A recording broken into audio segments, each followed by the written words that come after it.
It all started with a simple well. I had inherited a small plot of land on the outskirts of town, complete with a modest backyard, a few fruit trees, and a thirst for independence. After years of hauling water from the nearest creek, I decided it was time to drill my own well. The process was straightforward: permits, drilling, and connecting it to a small irrigation system for the garden. It was peaceful, practical, and entirely within the bounds of the law. Apparently, the HOA disagreed. Karen, the self-appointed enforcer of neighborhood standards, took one look at my well and decided it was a violation. She didn't like the sight of it, she claimed it could affect groundwater levels, and she insisted I cease using it immediately. When polite requests failed, she escalated the situation. One late morning, I heard the unmistakable wail of sirens, followed by flashing lights in my driveway. Two deputies stepped out of their patrol car. "Ma'am, we received a complaint from the HOA regarding your well," one explained. I raised an eyebrow. "A complaint? It's a legal well, properly permitted, and on my property. What's the issue?" Karen appeared behind them, clipboard in hand, looking triumphant. "This well is dangerous. It might drain nearby farms. It must be stopped."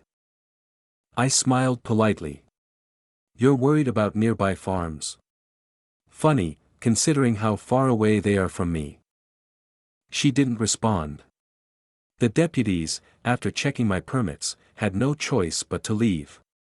My well was completely legal, and they couldn't shut it down.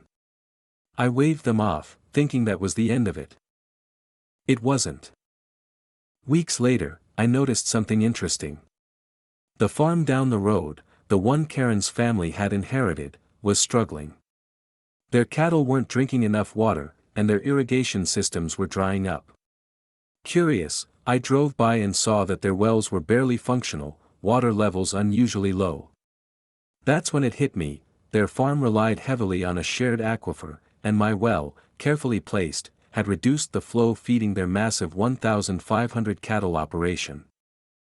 It wasn't sabotage, it was natural consequence. But I couldn't resist the poetic justice. Karen had tried to dictate how I used my land, called the cops on me for nothing, and now, her sprawling cattle empire was facing the effects of the very groundwater she had accused me of misusing.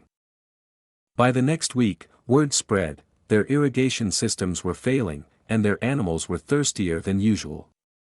Karen frantically arranged for trucks to haul in water, but the logistics and costs were staggering.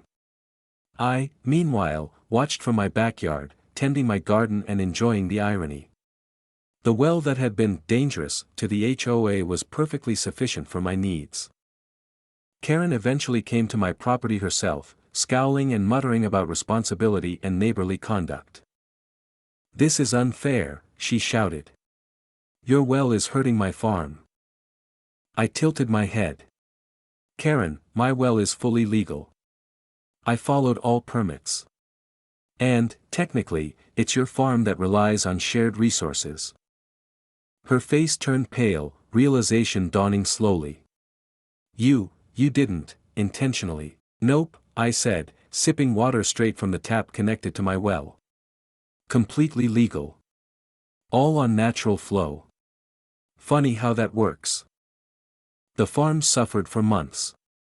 Maintenance bills soared, cattle health was affected, and Karen had no one to blame but herself. Meanwhile, my backyard remained lush, my garden thriving, and my small well became a symbol of quiet victory. Eventually, Karen stopped trying to challenge me. She learned the hard way that meddling with a neighbor's property, even with authority, spreadsheets, and complaints, doesn't always yield the results you expect.